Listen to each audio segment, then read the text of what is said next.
This is our interview with Andy from Savage.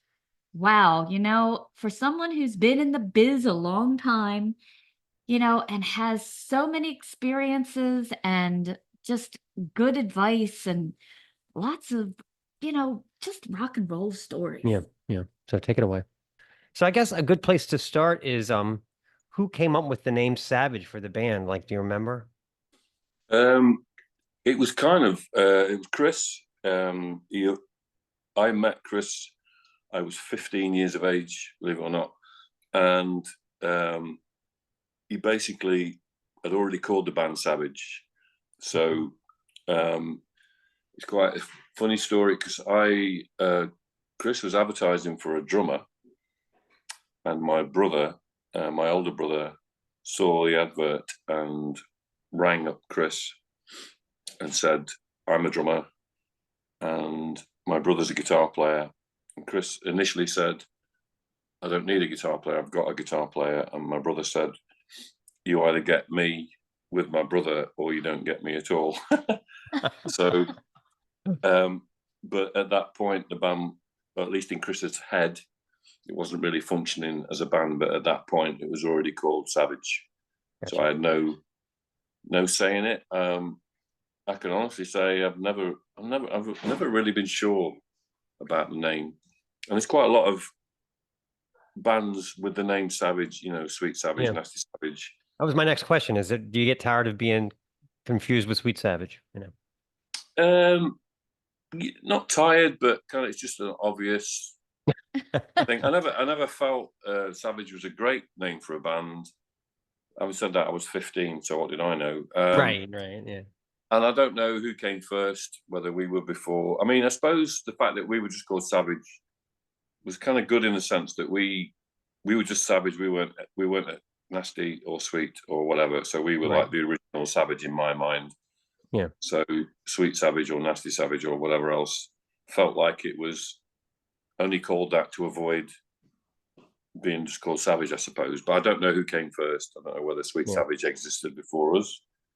Because I'm going back to when I was 15, that's like 1978. So we were a band from 1978, even though we didn't put any, we didn't write anything or put anything out until, in the 80s, essentially. Right. Right. How did your parents feel, you being so young and being in a band? Did you tell them about it or did they know? Um, they were kind of ambivalent, really. I think they thought it was something that I would grow out of. Right. They certainly didn't like the music.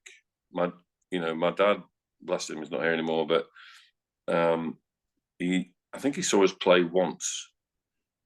He died about in 2001, but in all the years we were active, he only ever saw us play once. It wasn't his bag at all. It wasn't. So he never really considered it, and so he wasn't supportive, but he also wasn't. He didn't block it. He didn't try to talk me out of it. I think he thought I would grow out of it. Yeah. 15, he's playing guitar. It's just a phase he's going through, Yeah. which I'm still going through. Yeah, exactly. So yeah, I remember when I got married the first time. My then wife's mother said, "I presume you'll be stopping all this music. You won't be doing it anymore because you're married." I was like, "What?" And that was quite odd because music is and was everything to me. I've been in a recording studio today. I still absolutely love making music. So if anything, it gets stronger and stronger. So the idea of stopping doing it just doesn't make sense. So I No. just really just plowed on and just did what I wanted to do. I didn't really care whether they liked it or not because it's all that mattered to me. Well, at that time, when you guys were first, like the early 80s, when you guys were kind of coming together towards the first album, what was the scene like in the Midlands? Was it supportive, competitive? Did you guys have like a rival band that Yeah, it you had to was deal it with? was both. It was mostly competitive.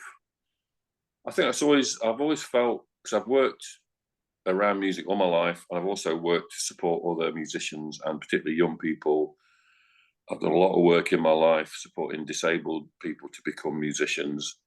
And my view is we're stronger together. If we all support each other, you create a music scene. Yeah. But bands generally don't think like that. They want to be the best, the biggest, the loudest. Right. So it was quite a good time. Music was really kind of back end of the 70s. All those great live albums came out, Live and Dangerous, Strangers in the Night, the Priest album, the AC/DC album, Scorpions album. It was a really good time for music. There's a lot of enthusiasm, a lot of bands, and it was fairly competitive. I think we would be better if we helped each other out. I mean, there was no nastiness, there was no enmity. It was just healthy competition, I suppose, and that's a good thing because you want to be the best band. And we were in a part of the country, it's a pretty rundown part of the UK. It's we went through quite an industrial upheaval in the 80s, which was around miners' strikes. I don't know if you heard about any of this in America, but there's a massive kind of national situation with all the coal mines and striking, and it was quite devastating for communities. And Mansfield, where I'm from, was right at the heart of that. So it was pretty run down. So in a way, I think what that does, certainly in the UK, is that sometimes these kind of periods of adversity and kind of social economic upheaval produce really good bands. Yeah. Because it's almost, you kind of rebelling against something. You want to have a voice, you want to be heard, you want to make loud music, you want to piss people off or whatever it is. And I think there's periods in history where that's like punk in the UK. Punk came out of quite a lot of political turmoil in the UK at that time. Punk was a kind of like a response to that. And then I think new wave of British heavy metal was kind of like the rock community's version of punk. It was quite angry and quite aggressive. It didn't last for long. I think the new wave of British heavy metal was quite a short-lived kind of period, and bands like Iron Maiden and Def Leppard came out of that period. We were, quite a close band to us would be Witchfind.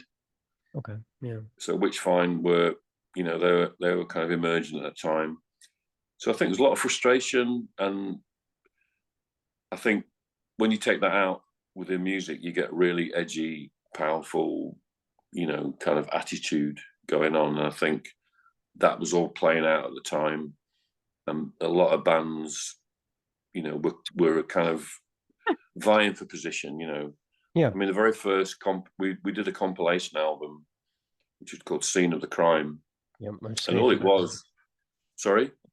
I was just going to ask you about that. Was the Scene of the Crime compilation? Yeah. Was that the first official Savage song to be pressed to vinyl? Yeah, absolutely. Okay. And we were so excited. And but I remember hearing about the project. There was a local guy in a kind of village near us that was organising this album, and we'd not been asked to do it. So we were a bit like, well, why aren't we on it? Right. So we got in touch, and we had to pay. All the bands had to pay to be on it. So we got in touch, said, yeah. I can't remember how much it was, a few £100. Then we got to record in quite a decent studio, recorded 2 songs, and then that compilation album was quite a big deal for us, because that's the album that got into the hands of Lars Ulrich. Right. And he took that back to San Francisco, and so that was quite an important thing that we, it was completely local, small budget, didn't have distribution, really tiny project that somehow ended up in a record shop in London. And then somehow Lars Ulrich went in one day and bought a bunch of stuff, and he bought that album and took it back to San Francisco. Completely, we didn't know who Metallica were. And then it was a few years later that we found out that they'd been playing a couple of our tracks from the album. So it was the fact that we weren't even supposed to be on it Yeah, that yeah. we just kind of invited ourselves to do it, had to pay for the privilege, and then it was quite an important thing to do, and that was our first vinyl thing. And this is really quite pathetic on my part, but they got my name wrong on the cover. So you can imagine, I think I was 17, and your first proper, recording, and then you get the album and you go to the back and your name's wrong. Oh, jeez. Yeah. So I was really upset with that, and for some reason, I thought, like Chris's surname is Bradley, and my name, because Chris was he married my sister, so we became brother-in-laws, and I think somebody must have heard it wrong and thought we were brothers, so I became Andy Bradley. No. But 17-year-old, first time ever on vinyl, I was like really upset, and I made these little stickers. I made little stickers with my name and stuck them on the album. That was pretty sad. Get your name right. It was just a big deal, I think I've still got a copy of it somewhere.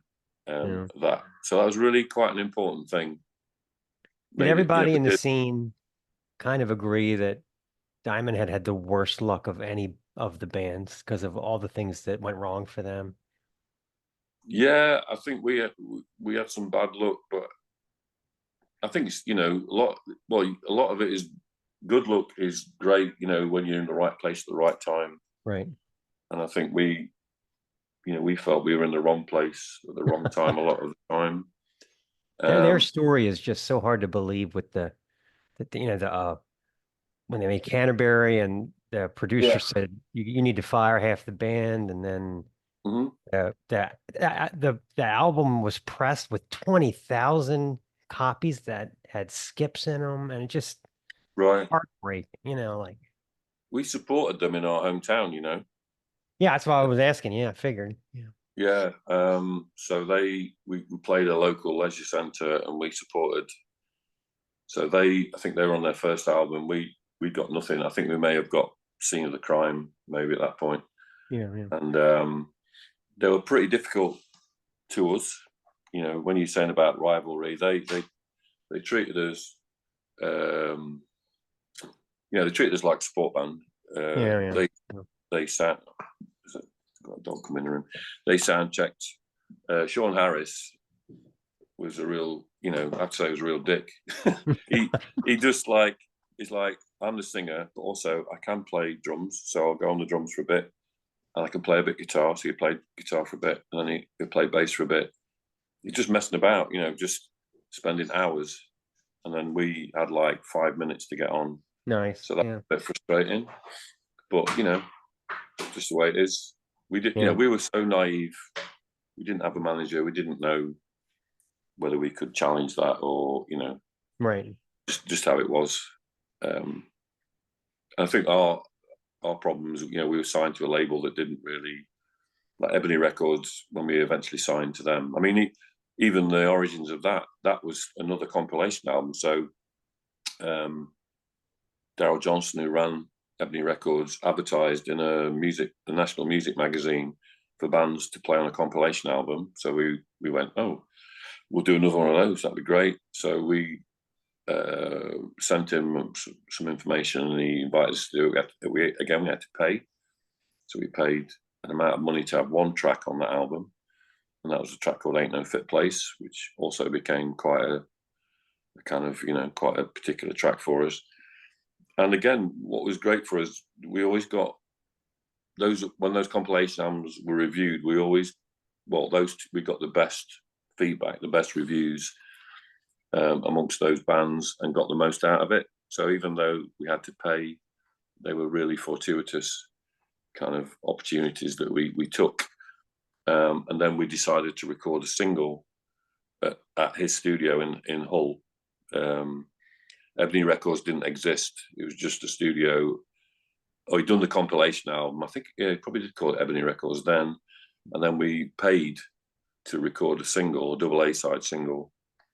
And then he invited us then to do the first album, which, was a big deal, obviously, for us. Yeah, the sound on the first album.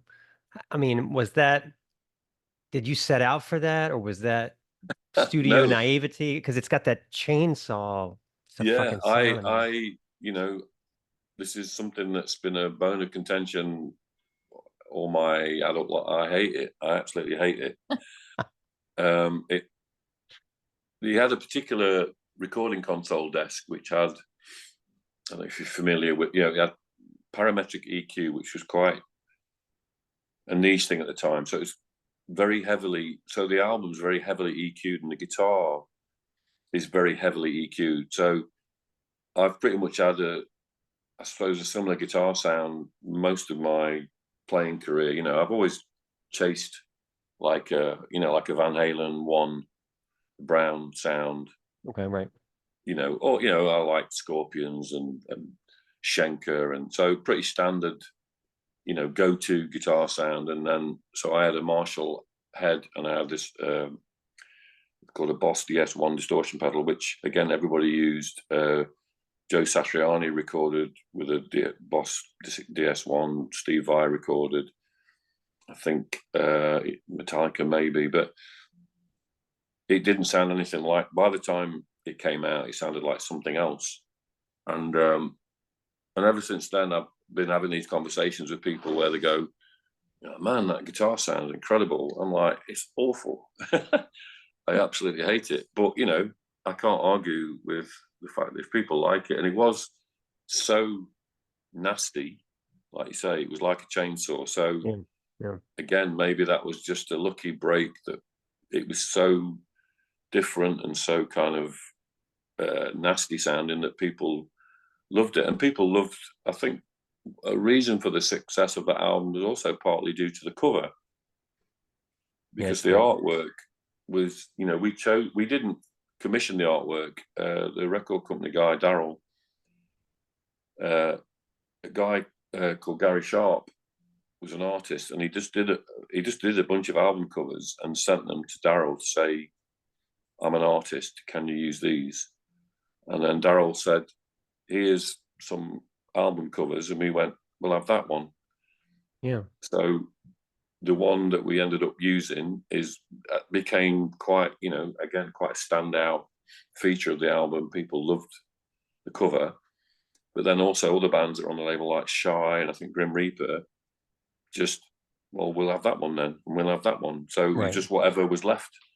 But we bagged the cover for Loose and Lethal, and it was like, futuristic kind of Mad Max thing, and it looked really good on a t-shirt. So yeah, exactly. Very important. It was so different back in the day when you had to walk into a record store and just buy a record sometimes without ever hearing a note on it. And you had to go by the cover or the artist or something and take a chance. Like where and I'm today, sure you can. I feel that's part of the success of that album, was partly on the basis of, well, that looks really cool. Yeah. Because the back cover looked awful. It was really quite amateurish, but the front, I became really close friends with the artist Gary over the years, and it was, I think, a real selling point that people would walk into a shop and pick it up because it looked cool. The problem with Ebony Records is that Daryl, who ran the label, he refused to license it, so you could only buy it. So he would manufacture all the copies and he would sell them, but he would not, at that point, he wouldn't license it. So I know there were companies who wanted to, produce the album and license it from him, and he wouldn't do it because he wanted the most money per copy. Yeah. So what happened? It sold a lot less physical copies, I think, than it would have done, because if you were in America, you could only get it as an import. Right. Because he wouldn't let an American record company press it. So it really restricted the availability. I mean, the days of distribution, and certainly digital distribution, like we have now, where you can get anything anywhere. But in those days, if you wanted the Savage album in the States, you had to probably make a special order, or it might go into a particular import shop. And I think it was the highest selling import in America in a particular period, rock album for a while. But again, per copy, he made money, but we would have probably sold 4, 5, 10 times as much copies. Right. I wanted to ask you about that. So he sold off, he gave RCA licensing for Shy and Grim Reaper. Yeah. But he held on to you guys. Was that because you were like his feature act, or what was the reason why he? Well, Because I bought the Grim Reaper album up the street from my house in Baltimore City. I mean, that was everywhere. It was a, it was a really, I don't know, bad luck thing for us in that being with Daryl was quite difficult. It was a one-man band. He was a recording studio, and he released records. He didn't have a label. He didn't have an office. He didn't have a team. It was just him and his wife. So at some point, we got a manager who negotiated a deal with a London-based company. So we left, and just as we left, RCA came into town, as it were. Oh, okay. And I think Daryl was that angry with us that I think he purposefully kept the RCA thing away from us as punishment. Yeah. Because we heard rumors that, I don't know if it's true, and it may not be true, and it may just be our fan.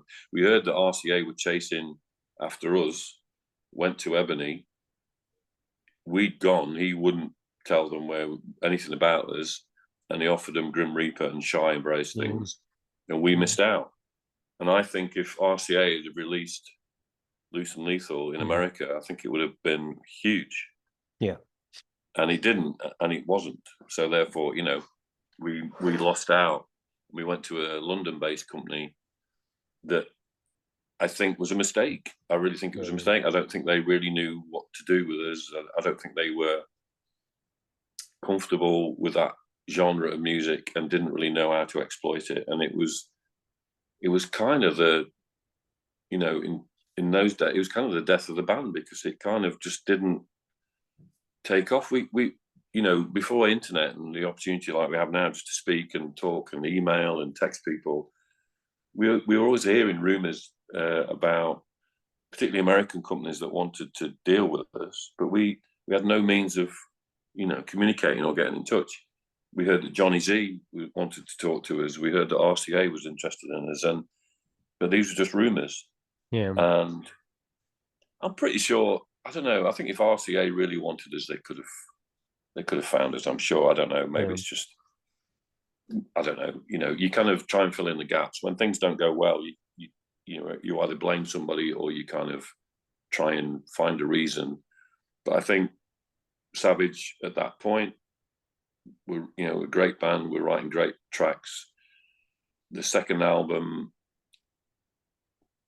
a lot of the second album was written at the same time as the first album. Okay. But it sounds very different. And we were green. I was only, I think when the first recording of Loose and Lethal, I was 17. And then we did the first album, I was 19. And then we were recording our Hyperactive album. I'd be, I don't know, 20, 21, really naive. And we didn't have good management. We didn't have a good producer. And it's in hindsight, somebody should have come to us and said, look, what is good about Savage is this. You want more stuff like Let It Loose and Dirty Money and do stuff like that. And we were listening to, at that point, like Def Leppard were becoming massive, with Pyromania. And the big drum sounds that American bands were producing was really important, it felt. So you were trying to recreate that. And actually, we should have ignored that completely and stuck to our guns. Like we should have, like Motorhead or AC/DC, or just carried on doing our thing. But we tried to produce a very American sounding album, and I just don't think it worked particularly well. And then the band kind of ran out of steam, so. Yeah. But you weren't the only ones. I mean, like Saxon tried to get the Leopard sound. A lot of bands tried that at that time. I thought the second album was great. It is a little more hard rock, but Like Hot on Yeah, Your Heels is a great song. I mean, the oh, songwriting thank was you. great on that record. Yeah. Yeah, well, like I say, a lot of it, things like Keep It on Ice and Stevie's Vengeance were written, you know, at the same time as all the Loose and Lethal stuff, and it was just maybe it was slightly later, or you know, like you just make a decision. The great thing about vinyl was that you know, you'd have 9 or 10 songs maximum, so it really forced you to think very carefully about what you put on an album, what you left off, and then when we started recording Hyperactive, some of those songs were left over, and I think like Stevie's Vengeance, I think we wrote that really early in our career, and maybe we just didn't know what to do. I don't know. Anyway, it ended up on Hyperactive, but so a lot of that stuff was just us in a room with guitars in the same way. But I have to be honest, we were getting heavily influenced by a lot of American, you know, lighter music. I mean, Chris was quite like Journey and Foreigner and that kind of stuff, but we grew up on, you know, Deep Purple, Thin Lizzy, UFO, and Scorpions, and that was the kind of stuff, and AC/DC. But I think the music press in the UK, so there was a magazine still going called Kerrang. Oh yeah. Yeah. Yeah. Yeah, and they were really heavily pushing British bands to sound American. Yeah. It was, you know, because if you didn't have the inner strength or the fortitude to go, no, this is what we do, you were just like, well, what who should we sound like then? Who do we need to look like? So image became really important. The clothes that you wore, the sounds that you had, and actually none of that mattered in a sense. We should have just stuck to our guns. But you read Kerrang, and the Kerrang magazine was very much looking towards America and the emergence of, you know, lighter kind of rock, AOR, radio friendly rock. And Kerrang was very influential. So a lot of bands in our position felt we had no option, but you know, if we want Kerrang to like us, we better do things that are a bit more commercial. And when you're 19, you don't know, Right. you don't know shit, Right. you know, you don't know. It's easy to look back now and go, oh right, we should have stuck to our guns and wrote really heavy stuff, and you know, but Def Leppard was a really emerging thing, you know, the sound of the But I mean, production. were they good? I mean, because they got Mutt Lang, and if I would To be say if honest, anybody who got Mutt Lang back then was going to go yeah, the distance, you know what I mean? It's kind of an yeah, unfair Mutt advantage, you know. he produced. I mean, it was a massive Cars album. He produced Back in Foreign, Black. Yeah. Back in Black, Highway to Hell, Mhm. and I'll be honest. I might as well be honest. I thought Def Leppard in there very early because they came out a little bit before us. So their first album, On Through the Night, and their EP, they had a 3-track EP. I didn't think it was great. I Yeah. didn't rate them particularly. I honestly thought we were a better band at that Yeah. point. I wouldn't make that argument now, but at that point, I thought we were a better band. We had a better vibe, we had better songs. And then they came out with High and Dry, and you kind of went, fuck, Yeah. that's But brilliant. again, that, you know, Mutt Lang's so important, you know, because how Yeah, different is that from the first record, you know? So yeah. I mean, I think On Through the Night is pretty weak. yeah. Personally, I don't rate it at all. And I followed Def Leppard really closely because I suppose we saw them as contemporaries, and they were kind of emerging. You know, they kind of led the charge really. And I heard like a live thing on radio, on national radio, like a in concert thing, and I thought, you know what? And their influences were obviously similar to ours. Yeah. Definitely a lot of Thin Lizzy and UFO influences. I honestly thought we were better Yeah. at that point. And when they did On Through the Night, I thought, yeah, they've thrown a lot of money at this, but I think it's a bit cheesy. But when High and Dry came out, I went, you know, game over. It sounds Yeah. fantastic. You know, Yeah. hats off to them. But yeah, It Mutt still Lange, sounds great, that record. But all the Mutt Lang yeah, stuff still sounds great. I mean, that yeah, what the a guy is, run he had from yeah, AC/DC through Def Leppard. My God. I mean, the amount of yeah, money yeah, he must have been paid, you know. yeah, yeah, absolutely. And Everybody wanted him, you know. So yeah, yeah. And I mean, it's one thing, you know, like I say, with our second album, we never had a producer, so you were just reliant on your own instincts. And young bands, you need a really good producer and you need a really good manager. somebody who really understands what your selling points are, what your strengths are. Right. Otherwise, you're just blown in the wind, and that's what happened to us as a really, really young band. Like, teenagers, like, don't know what to do next, who to turn to, and you just following your gut, But if we'd have landed, the RCA thing, or we'd landed Mutt Lange, it'd be a completely different conversation. But Yeah. No, I did read that you guys did some shows with Merciful Fate in the 80s, and that King Diamond was a big fan, but the tour didn't pan out or something. Yeah, it was again, a really freaky thing where Merciful Fate got some gigs in the UK, but for some reason, they hadn't got their gear, or they couldn't afford to bring their gear, something like that. We got a phone call from their manager, whose name escapes me, John. Anyway,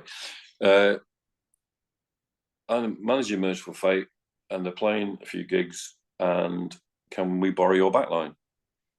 And we said yes, because why not? We weren't ever that kind of like arsy about stuff. So they borrowed, they actually came up to our hometown and borrowed our Marshall amps and stuff, did some gigs, and then we played, I think we did one gig with them in London, in I think maybe Hammersmith. And then there was talk of a tour, and again, I don't know what happened. Nothing came of it. So we were really generous. Yeah. Lending people your own equipment it's a big deal. But again, it didn't really pay off for us. So the whole, I would call it bad luck, but just poor timing or whatever it was, where that could have really, the whole like RCA thing was a big deal. The Metallica connection was a big deal. And Merciful Fate and all these bands did really well. And we kind of was just kind of left slightly in the wake of that, trying to figure out what to do. And the band split up, in, I can't remember what year it was we split up, but it was just, I think Chris was getting a lot of criticism. Kerrang again was saying, you need to get a front man, you need to get a different singer. And we didn't want to do that. And a lot of turmoil about that time. And we just kind of fell out with each other and split up. And then I think 10 years went by before we got back together again, which was 95, I think. It's funny because people, depending on your age, some people consider Kerrang like the British rock, the British heavy metal magazine. To me, it was always Korn was always on the fucking cover of that magazine. Yeah. They were like the new metal magazine for me. Well, yeah. Kerrang, again, hindsight is a wonderful thing, but they just followed trend. Yeah, totally. So whatever, like so with us, we were emerging, and then suddenly it was all American bands, and they were just really slagging off or slating, criticizing British bands because we weren't American enough, we didn't look good enough, we didn't wear the right clothes. So you did that, and then you get criticized again, and then they jump on whichever next bandwagon came along, whether it's new metal or Seattle or whatever. Then they changed. I remember reading that Jeff Barton had later admitted he didn't really like any of the local bands he was writing about. He just really liked Kiss and Ted Nugent and stuff. But that was kind of what he was given to. That he was basically faking it with all his new wave of British heavy metal reviews. Yeah, maybe. But that fits the Kerrang business model, kind of. It does. I mean, and this, it kind of was effective because it still exists. Yeah. Most magazines and their contemporaries, have gone by the wayside. I find it fascinating that rock magazines, even like there's a British magazine called Classic Rock. Yeah. Which is pretty good, but you'll see a feature about a band that's not remotely classic rock, and you go, and my musical taste is really broad. I love music of all, I love bits of new metal. I love Seattle stuff. Right. I love Chris Cornell and Soundgarden, Audio Slave. I love Rage Against the Machine. But there's certain bands you go, that's just not rock or metal, and it might be indie, it might be alternative, right. But now anything with a guitar seems to be in the magazine as rock, and it's like, it's not really, is it? It's not really rock. It's just I just think it's a bit lazy. It's like stick to your whatever your area of music interest is, stick to it and support it. But there's a bit of kind of, you know, changing of the colours or changing of the guard or whatever, just to go, oh, we'll feature that now because it's the latest thing or it's cool, or like you'll see in magazines now, you'll get punk bands being covered, indie bands, pop bands, all sorts of stuff. It's like, I have no problem with any of it. I just love music. I just love music of all kinds. But if you're going to be a classic rock magazine or a radio show, right? We've got a couple of radio shows in the UK. One's called Planet Rock, and they'll play all kinds of stuff. You go, that's just not rock. Sorry, that's not rock music. Like, I even thought, I've got a local radio station. I thought I'm going to approach them and offer to just do a weekly rock show, just because I want to hear and play the stuff that I think fits. Right. What do you think is rock? Absolutely. Yeah. What is, you know, and for me, everything from, you know, like this kind of 70s, like, you know, Bad Company, Deep Purple, Zeppelin, you know, right through to, you know, I like Foo Fighters or whatever, but there's a point where you go, well, what is it? You know, I think you've got to stick to a particular, it's not because I don't like other music, because I do, which I keep reiterating, but it's like, if you've got a niche, a particular niche of music, if you like blues, if that's your thing, then stick to, you know, promote and support and celebrate blues. And if it's classic rock, it's classic rock, but don't mix it all up together. Right. I think it confuses your audience. Nobody could have predicted. I mean, what we're seeing now, and it's logical. The death of the record labels and Spotify. No one's getting paid on Spotify, so the shows have to be bigger and bigger and bigger for you to make any money. So what we're seeing now is it's not enough to have the music. You have to have masks, or you have to have some visual thing, you know, because and again, I say tell it all to Spotify, because no one's getting paid on actual physical sales anymore. So you just got to keep getting bigger and bigger and bigger with the show, you know. Yeah, and I really, you know, I fear for young bands, because there are bands like, the bigger bands who probably won't even bother recording new material anymore, but will tour and charge, you know, $150 a ticket and kill it, you know, and sell loads of t-shirts and merchandise. But where's the new music going to come from? Where's the marketplace? Where's the what would you call it? Foundations for new bands? Because the sad thing is, literally anybody can put a track on Spotify. I mean, I don't know how many tracks a year go on Spotify. It'll be hundreds of thousands. And what it does, it just muddies the waters. So if you are good, you're kind of invisible. Yeah. And if you're really shit, you're still invisible, but you can still be on there. Like when we did the Scene of the Crime, it was a really special thing to be on vinyl.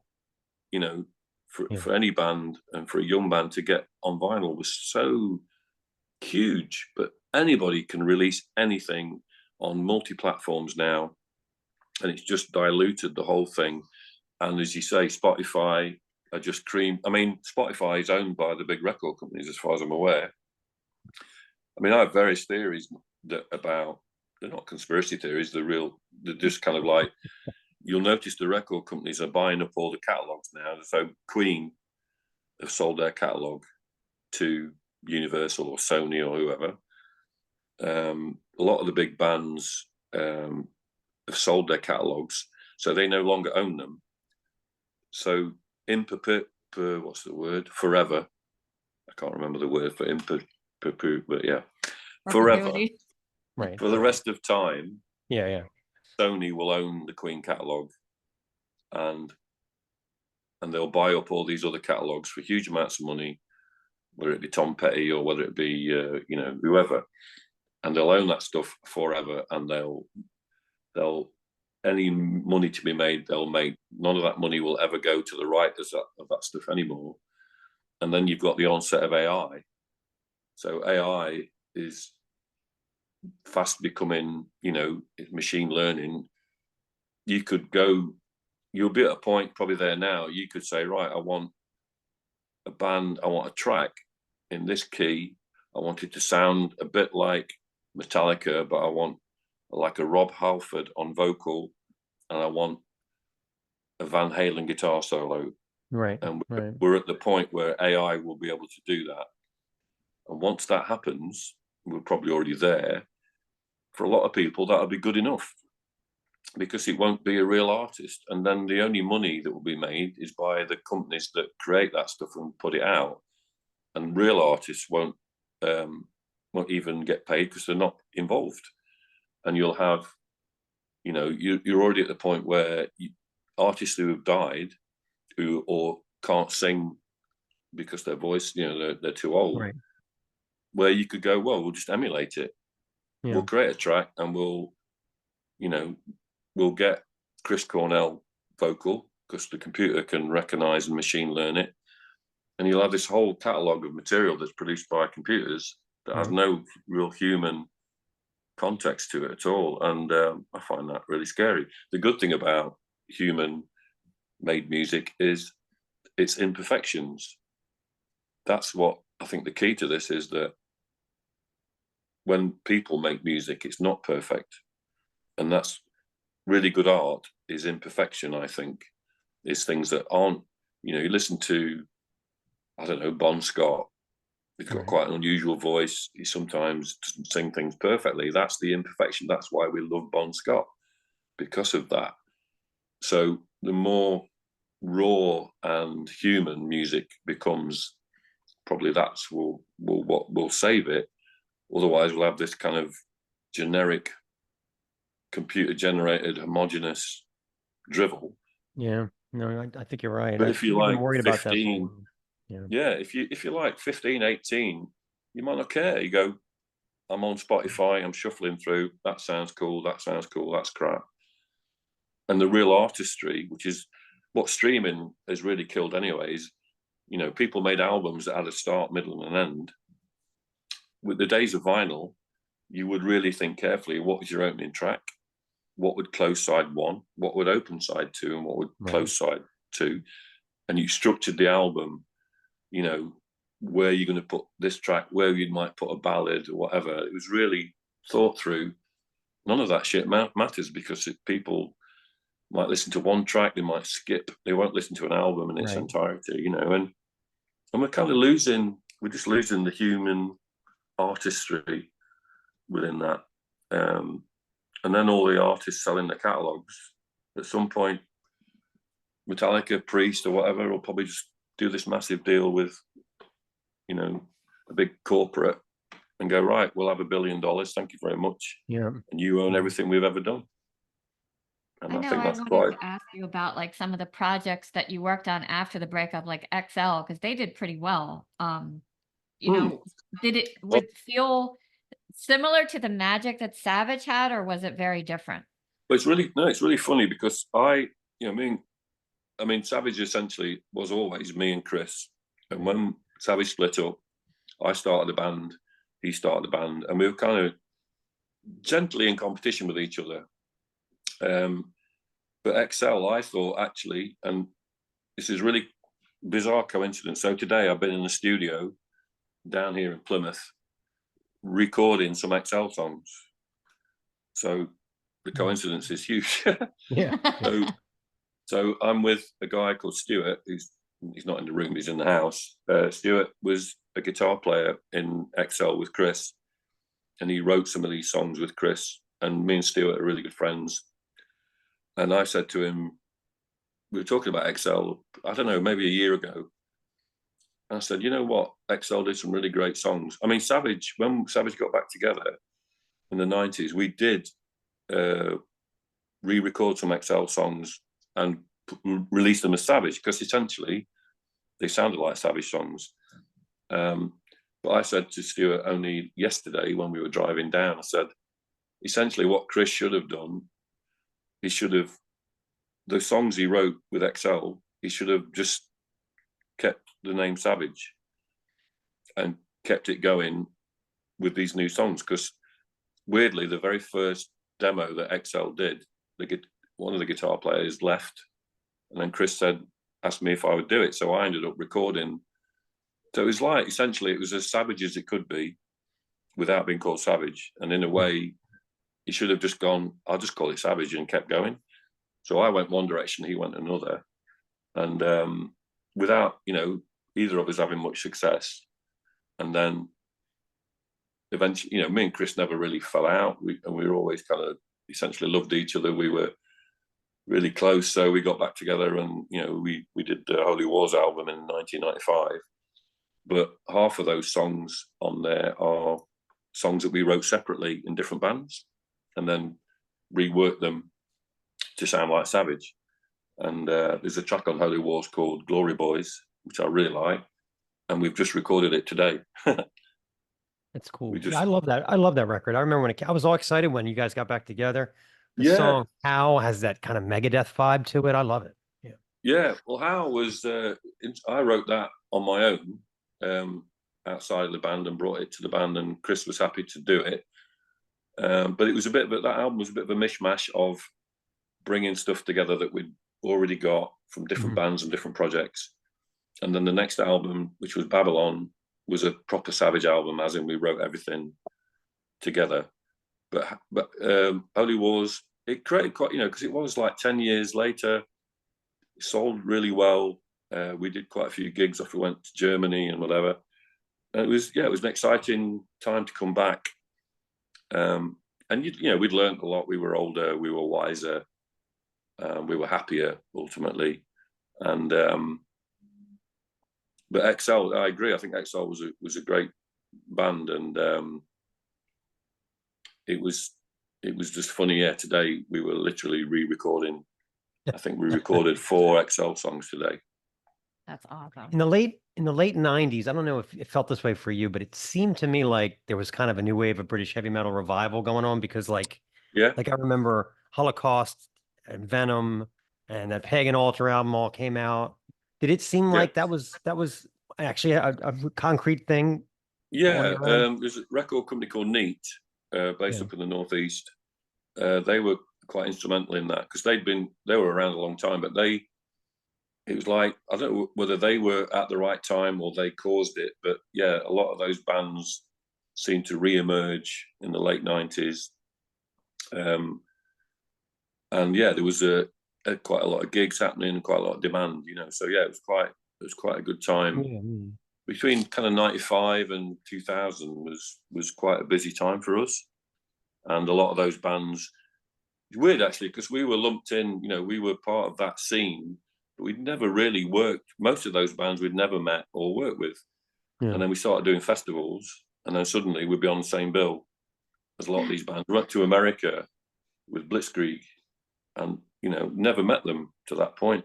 And then Gaskin, we played with Gaskin, and I met so Persian Risk. You know Persian Risk? Oh yeah, I do. I have one of their 45s upstairs for I can't remember what the song is, but they were one of my favorites, but they never really did an album with the Phil Campbell lineup. No. They were signed to the same label as Savage for a little while in London, did an EP. But in 2012, I think, Chris got invited to Germany to a festival just to go and do Let It Loose. Just with a German band. And so the German festival, they'd got a band, like a house band, and they invited a bunch of different singers from different new wave and British heavy metal bands just to come and guest. So they invited Chris. Chris was a bit of a coward, and he said, "Oh, is it all right if Andy goes?" And he said, "Yeah." So great, I'll get a trip out of this. So I went with him all the way to Germany to do one song. And I'm sat on the plane, a guy walking towards me down the plane, and it was Carl Sentence. And I'd never met Carl before, and he sat next to me, and we got on so well. Absolutely lovely guy. And I knew of Persian Risk, and he'd done so many things after that. He again had a lot of bad luck. He was in a band with Geezer Butler. So he joined Geezer Butler, started his own band, I think 1987, and Carl was the singer. And then Geezer Butler scrapped it to go back to Black Sabbath with Dio, I think. Well, no, not was it with Dio? Might have been. Anyway, but he went back to Sabbath, scrapped the band. Carl basically lost that job. He then became the singer for Paul Chapman out of UFO. Okay. in America, and then that came to nothing. So it was constant, and he joined Crocus. So he was the singer for Crocus for a few years when Mark Storris left, Mm-hmm. and then they brought Mark Storris back, so he lost that job. So Yeah. really, the guy's he's a lovely guy, Carl. He's got for a singer as well, he's got no ego. He's just really sweet, got on really well with him. And he's singing in Nazareth now. Okay. And he's doing okay, but it was like really weird. I met him for the first time in 2012, even though we were on the same label in 1984 or something. So there's these little like bubbles, I suppose, or waves of resurgence of the music. Yeah. And then it seems to die down, and then it comes back. I'm not sure where we are with it now. I don't know. I don't feel there's a real The weirdest resurgence. one to me was always Witchfinder General, that they got to be such a seminal band. I don't think they ever even played live, did they? I mean, I don't know. I mean, again, I don't think they ever got out of their shire or whatever. no, it's like the Hobbits. I mean, the band Witchfind they lived within 10 miles of us. They also had a lot of bad luck. They got signed to a European label. I think they did. The first album was called Give 'Em Hell. Give them hell, right? Which was, again, a very small label that didn't really know what it was doing, but quite an important album. And then I think their lineup changed, different singer. I think they signed to a label who then didn't release their third album. And then these things kill bands. It really, because bands are so fragile, both fragile like egos and hopes and dreams. Most people in a band, especially, you're a dreamer. You're just dreaming of success and validation and acknowledgement, whatever. And your ego is quite fragile, and then somebody will come along and crush it, whether it's a bad manager, a bad label, bad decision, whatever. And bands crumble and fall apart, with that kind of disappointment. It seems like, everything has to line up. Everything, like, there's only one Maiden. Maiden had strong management, great artwork, like you were saying. Def Leppard, same thing. But look at the ones that crash and burn, like Diamond Head and Raven. Look what happened to Raven. I mean, so it's a tough, it's a tough path, and very few make it, Yeah, you're absolutely right. And I reflect on that all the time, with what life you could have had, what life you should have had, what life you've ended up with. Right. I've had a great life making music, but also supporting other people to make music. A lot of my working life has been supporting young people, putting rock schools on and courses and projects and all kinds of stuff. I've loved it. I've loved supporting young kids to become musicians and singers and stuff. And it's not what I expected. I wanted to be professional, full-time, rock star. And it's not, but music's always been a central part of my life, which I'm really grateful for. So, like the fact today I'm in a studio in another part of the country recording some XL songs with two really good friends of mine. I've got my own studio at home. I'm doing lots and lots of stuff. Whether people get to hear it or see the light of day, or whether it's successful is not really the point. When you're a musician, the desire to be creative. I play guitar every day, all the time. Whenever I can. I have guitars dotted around the house, and the very function of playing guitar makes me happy. Whether it's successful, whether none of that matters anymore. It is, being creative is what matters. As a human being, just being creative and making music, and it's good for the soul. So, but along the way, in the early days, we used to always associate Need Records with just being incredibly strapped for cash. Just were they like that when you dealt with them, or had they kind of righted that? There certainly wasn't a lot of money flying around.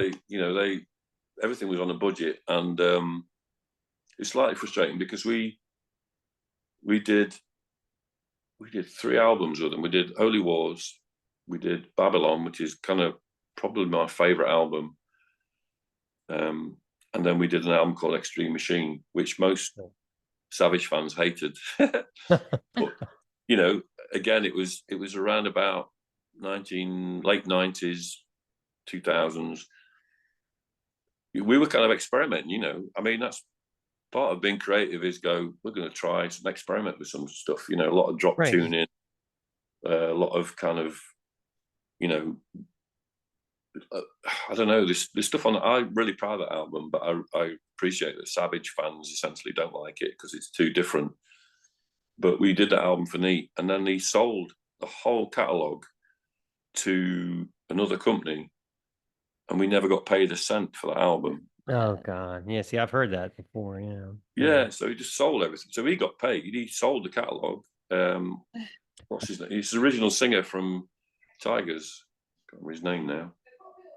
He's the original singer for Tigers Pantang, and he ran Neat when we were involved. Not Devereaux, the other guy. Oh God, the guy that was on Wildcat, right?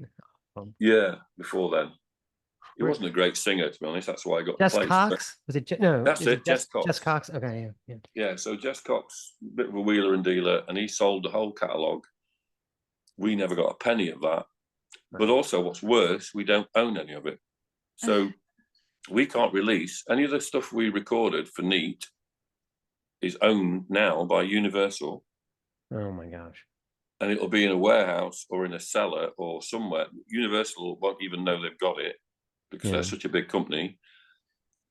But technically, I can't release any of that stuff because I don't own it, because Jess sold it to them.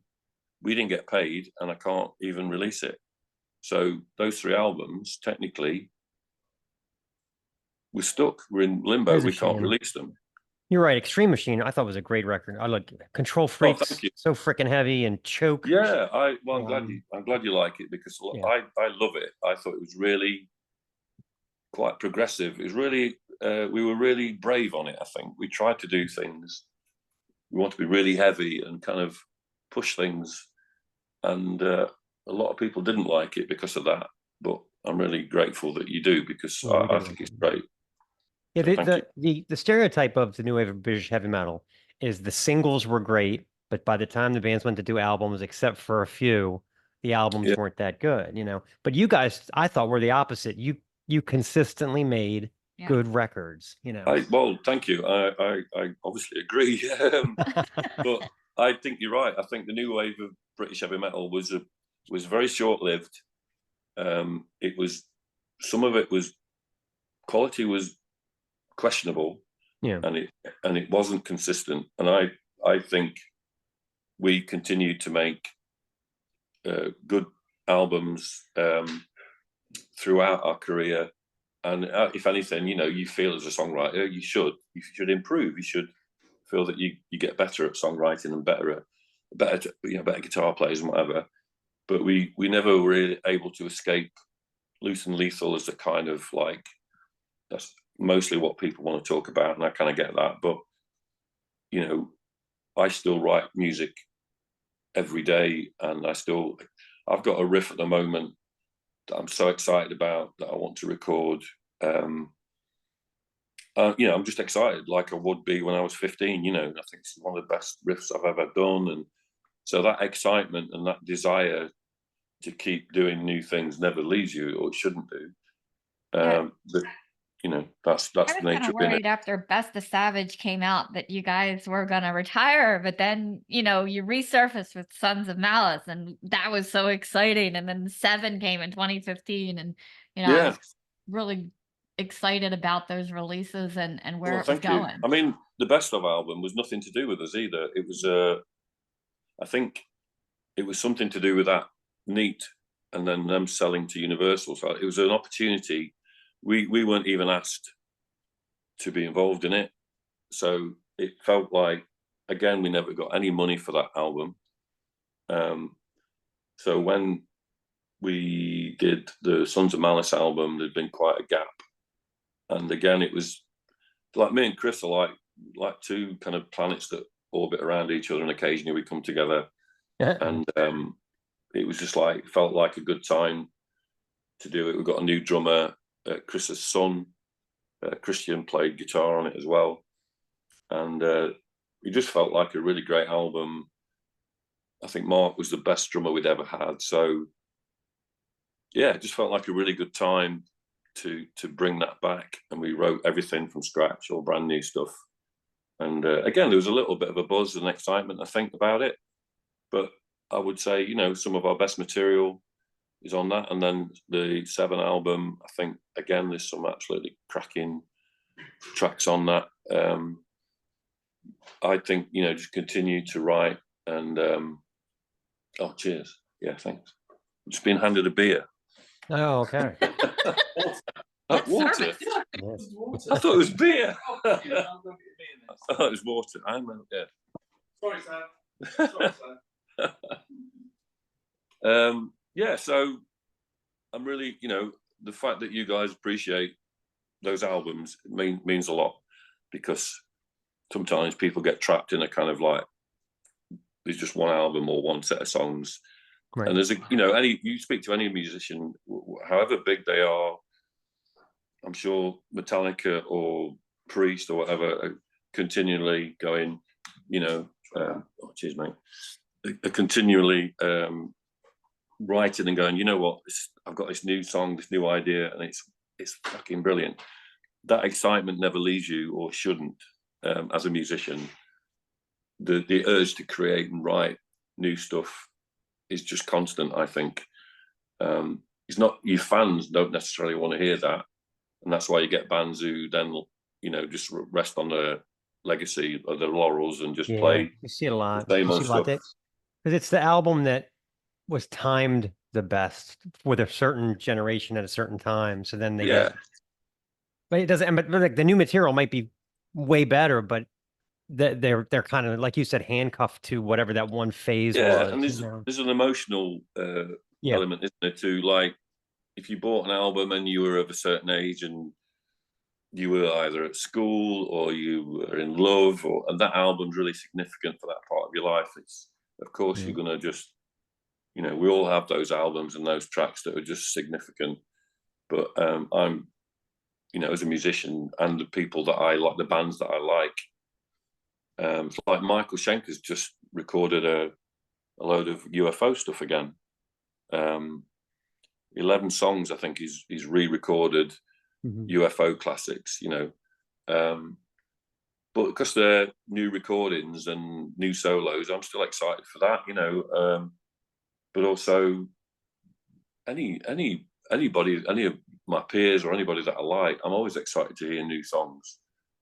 And I just think it's that, you know, if you're a musician or an artist, the desire to keep creating new stuff is essential. And I think personally, as a songwriter, as a guitar player, I continue to improve, as I should. You know, you shouldn't just sit there and go, well, that's it now, I've kind of peaked. You know, I'm of an age, you know, where, yeah, arguably your best years are behind you, but I'm so excited to pick up guitar. I'm always looking to buy another guitar. Always spending money on amps and guitars, and you, even if you restring a guitar, you feel like you've got a new guitar, and then you know, or a pedal or an effect, and it pushes you to think, oh, I could write something with that effect, that thing, you know. And for me, that just never leaves me. Whereas I think within the genre of kind of heavy metal, and it is very conservative. And people don't want you to change, you know. A lot of your favourite bands, I mean, my favourite bands, like Thin Lizzy and UFO, of course, I listen to the classics like everybody does, you know.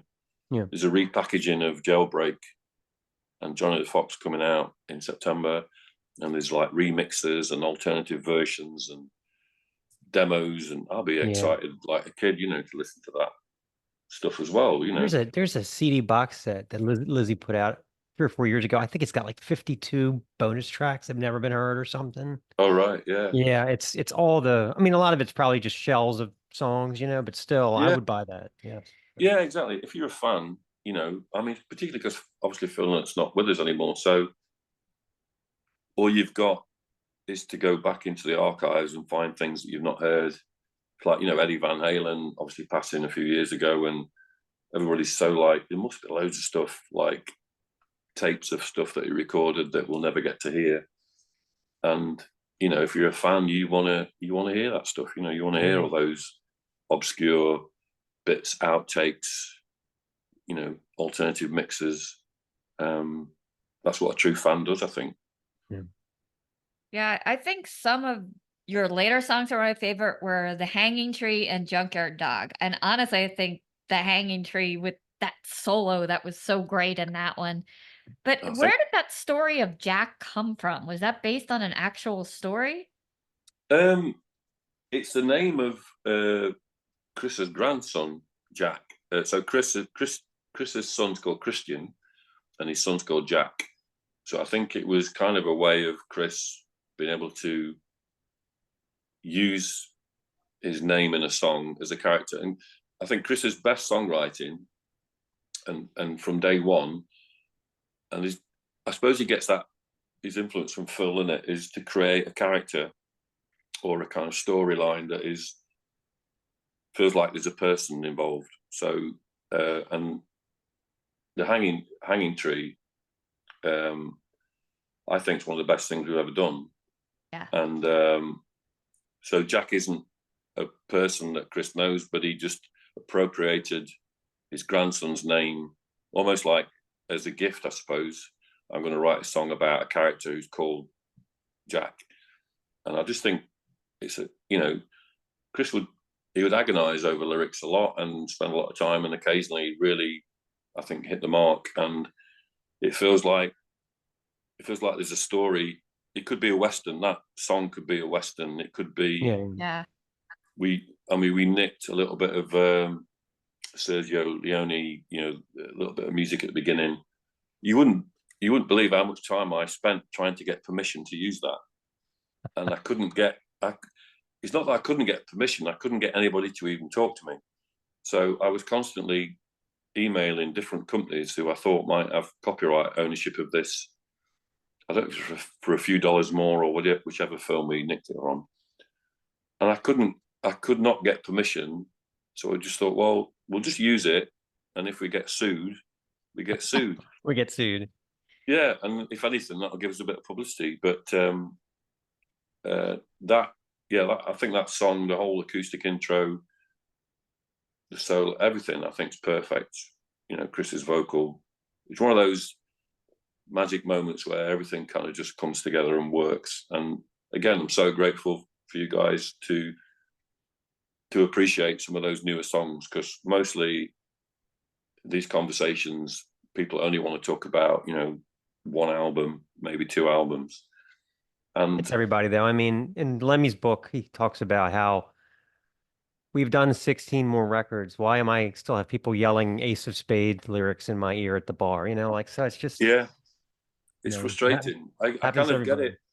I get it as a fan, because I'm a music fan, but as an artist, you know, whether you're a poet or a songwriter or a filmmaker or an actor or painter, you have the desire to continue to create new things. And sadly, audiences can be so fixated with one song or one album that as an artist, you know, you can't imagine Lemmy such a, or any of those guys, you know, such an iconic artist, and going, but I've written this new song and I think it's fucking great. And all you're interested in is Ace of Spades, you know, for somebody of that to feel like I do is it's a kind of nice feeling to go, it's not just me. Everybody, regardless of how famous or how big, has that same frustration and the desire to keep writing songs and go, no, fuck that. Listen to this. This is great. Yeah. Give this your attention, you know, give it the time it deserves. Exactly. Yeah. But it's All hard. right. So we do play a game on the show. So Okay. I have 100 questions in front of me, just random questions. So I Okay. want you to pick 5 songs between the numbers 1 and 100. Five numbers. 5 numbers. What did I say? You said Five numbers songs. between. So Sorry. Five numbers between 1 and 100. Okay. I'll go with 5. I'll go with 16. I'll go with 23, 47, 63. How many is that? That's 5. 1, 2, 3, 4, Yep, 5. that'll We work. got it. Okay. There you go. All right. Great. Number 5. Have you ever tripped and fallen in front of a crowd? Yes. Did a big homecoming gig with Savage, and I fell on my arse. I think I'd knocked a beer out. The stage was wet, and I slipped, and I literally went legs up in the air and landed on Oh, my geez. back, and I carried on playing. But yeah, pretty humiliating. Oh God. Hey, there's another story in Lemmy's book where he talks about how, like, Phil, Fast Eddie fell on stage, and Right. he thought the crew would come pick him up, and they were all pissed at him, so they just let him lay there. I can't remember what happened to me. Whether I think I got up, but I carried on playing. You try and laugh it off and make out it's part of the show. But Part of the deal, right? yeah. All right. Number 16. What is your opinion of hat wearing? I'm a big fan of hat wearing, but Okay. the problem is I don't look good in a hat. So I think people who look good in hats look really cool. I think women, there's nothing sexier than a woman in a hat. I think women look, whether it's a wedding or whatever, a formal do. I think women look great in hats, but I think guys look good. I just look terrible. I think my head's the wrong shape, but I'm a big fan of hat wearing. Just doesn't work for me. And we have a big horse race here called the Preakness in Baltimore. So it's one of the Triple Crown. And the deal with, like, if you go and you're in the grandstand, you get all dressed up and everybody has these crazy hats on. Yeah. So I just got a straw hat, went to like Walmart, ripped apart like an artificial flower, like for black-eyed Susans, hot glued it on there with ribbon. Everybody was coming up to me, go, "Where did you get that hat?" Yeah. There's similar thing in the UK. There's a big race day, and it's called Ladies' Day. I can't remember where it is. It's a massive event, and that's the whole point. Everybody dresses up, and the women wear these incredible. I don't even know what the names are. These Fascinators. fascinators. That's right. Yeah, that kind of thing. Yeah. So I think it's great. I think women look fabulous in a hat. I love it. All right. We're up to 23.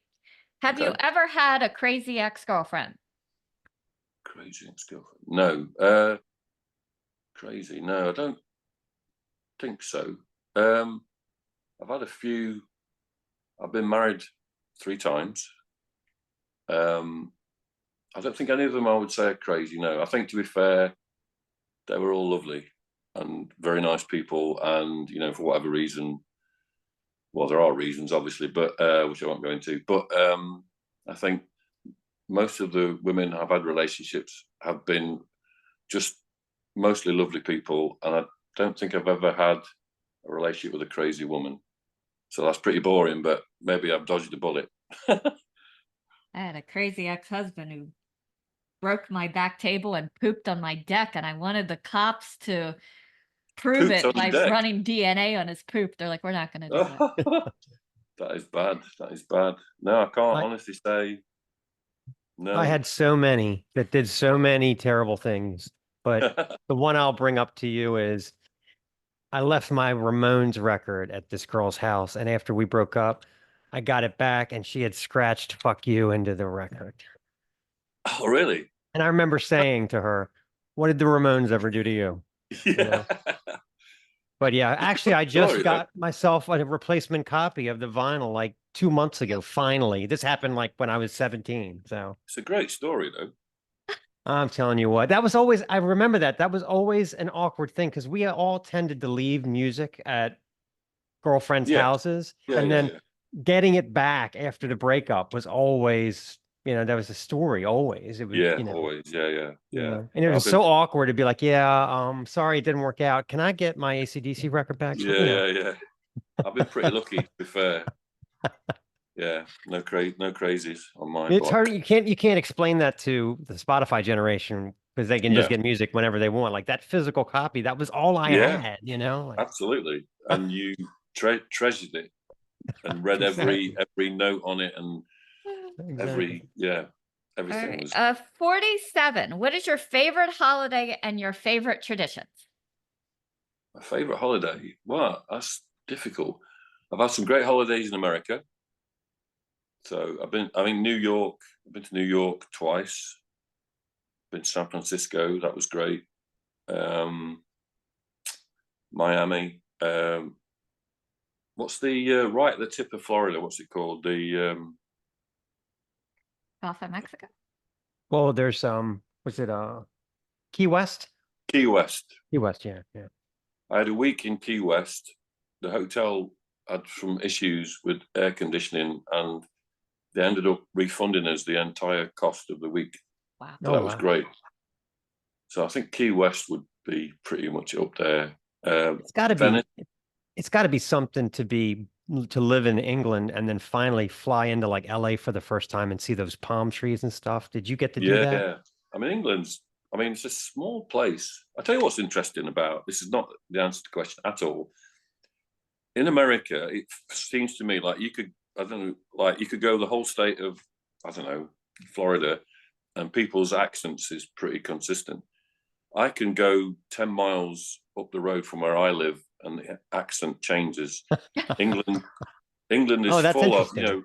you got Liverpool, Newcastle, London, Bristol, Cardiff, with a completely different accent. And then you've got Northern Ireland. Even Northern Ireland and Southern Ireland have different accents. And this is a country that you could fit into Texas. Yeah, yeah. And yet, but anyway, I'd say Key West, probably close. I've been to Venice in Italy. That's pretty amazing. Not bad. What was the other one? Traditions. I suppose Christmas. I think Christmas is a great time.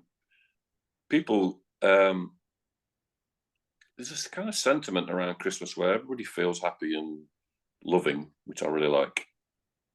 What was the best Christmas gift you ever got?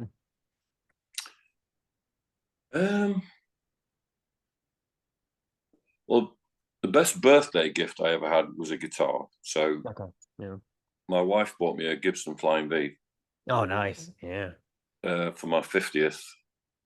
And that guitar is awesome. So I did drop heavy hints because I said to her, big birthday coming, and she says, well, I don't know what to buy. I said, well, how about a guitar? I don't know anything about guitars. I said, don't worry. I've got lots of friends who know. Anyway, all went very quiet. And then what was weird, I went to a guitar shop and I'd completely forgotten about birthday things. Went to a guitar shop and this Flying V was on hanging up and I tried it. And I went with a friend of mine and I said to him, this guitar, it's amazing. I said, I did say to my wife about buying a guitar. I said, could you maybe just like drop her a message and say, but don't say I know. Yeah. But he'd already been briefed by my wife to find a guitar. So it was like a double.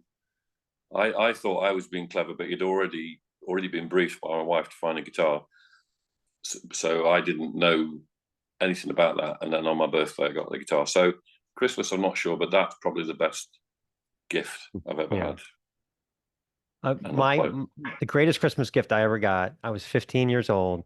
And in my neighborhood, there was this kid that had the loudest boombox. And I knew what boombox I wanted that was like way louder. Okay. So I knew they got it because I found it when I was down in the basement. So I couldn't sleep that night because I knew I was finally going to have the loudest boombox in the neighborhood. Wow. To blast whatever, Kiss or whatever. What did you play on it? That was when I was 15, so it was probably like Kiss and AC/DC and Black Sabbath and Dio and shit like that. Yeah. Yeah. We walked around the neighborhood with the boombox. That was what we did in the city. Fantastic. And it was the best gift ever. All right, so we're up to your last question, 63. What was your least favorite subject in school? Um, least favorite. Least favorite. I don't know. I'm trying to think what I did do. If I go through what I did, so I did. My most successful subject was French, believe it or not. Wow.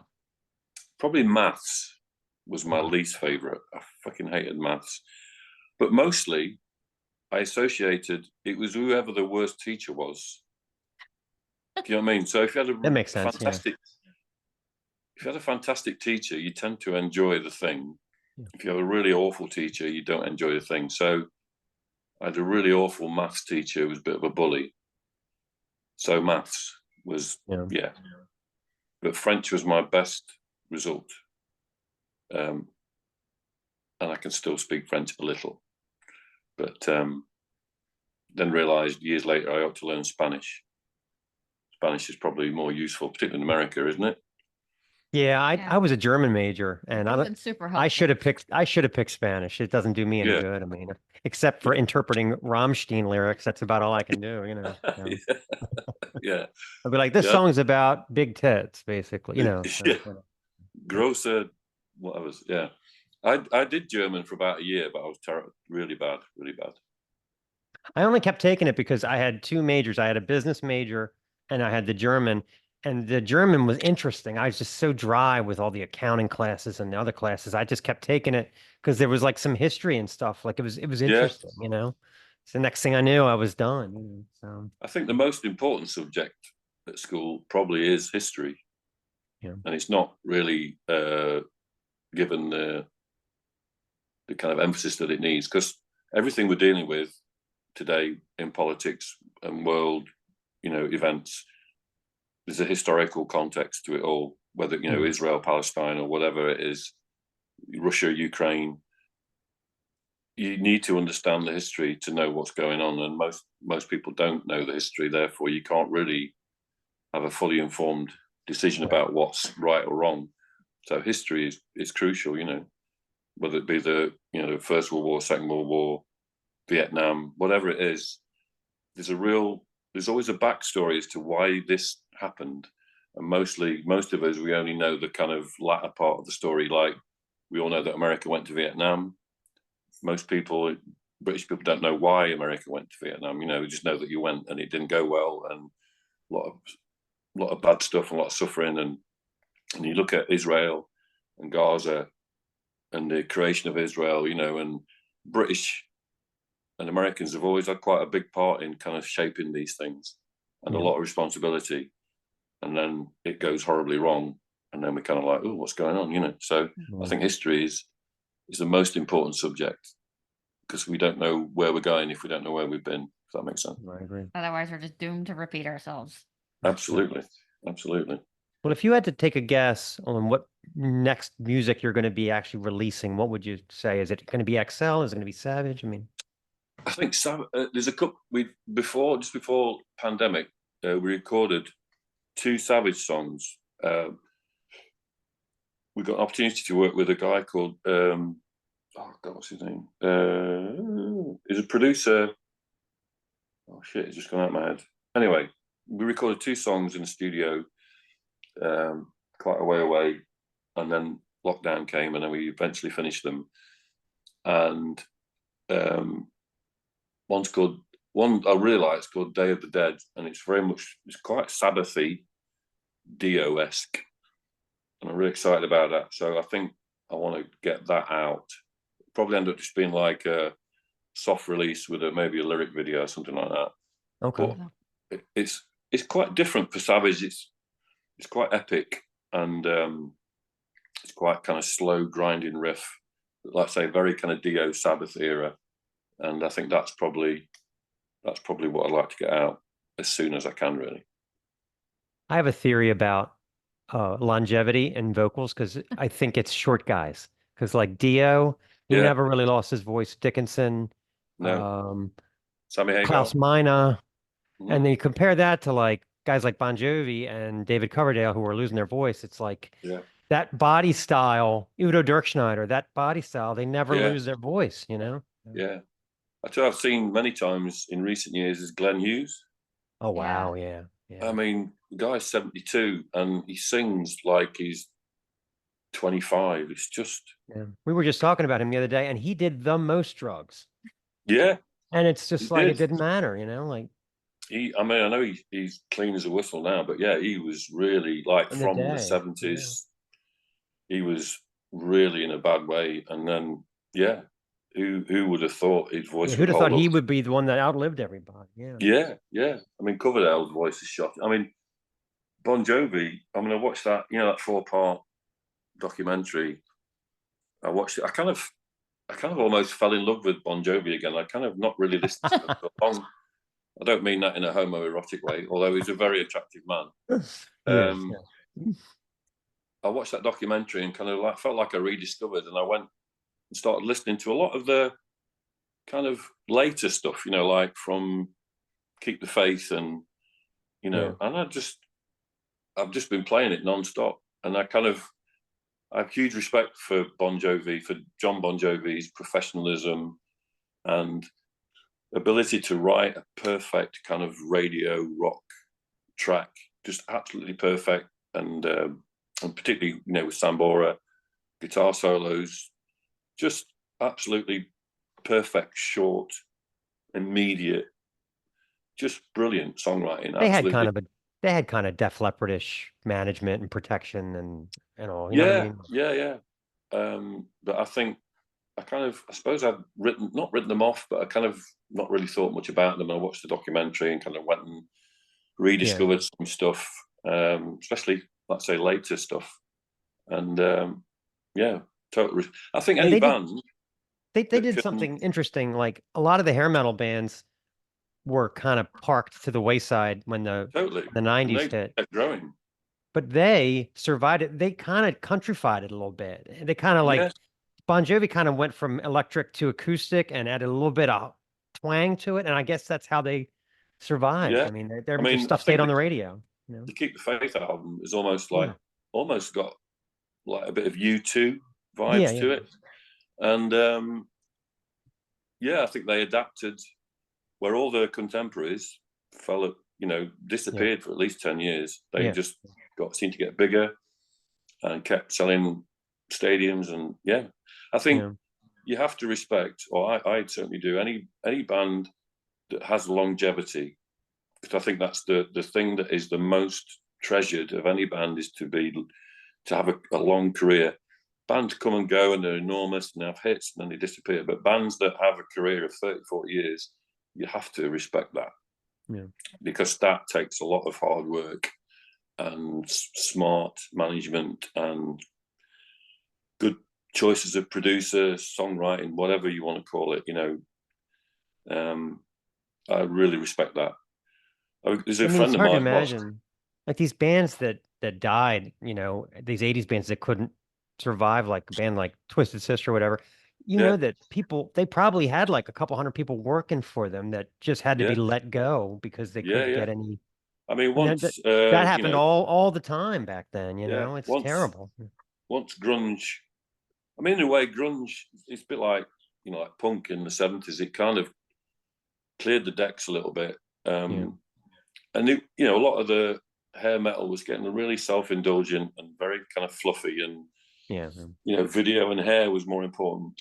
And I think, Yeah. you know, Smells Like Teen Spirit came along and just kicked its arse, and I think that was, in hindsight, it's quite a good thing. And then, you know, things recycle, reform, and you know, people come back stronger. And I think um, I like music. You know, one of my favorite bands is Audio Slave. Mhm. You know, because the mixture of Rage Against the Machine and Chris Cornell is just kind of sheer magic to me. And have you heard of a band called Big Wreck? Canadian band. I don't think I've heard them. No. Yeah, a phenomenal band. The guy. He sings a bit like Chris Cornell, but he's just most amazing guitar player called Ian Thornley. And they're not massive, and they're just beavering away. You know, keep putting stuff out. Amazing band. Yeah, check them out. Big Wreck. I'll have to check them And out. Yeah. but yeah, I just admire. it's hard. It's a hard slog, for bands to, especially with the whole kind of music industry model has shifted away from sales and retail and physical product, and if people can adapt and still make it work, you got to respect it. Yeah. Very true. Yeah. Well, I'm glad we were finally able to get this done.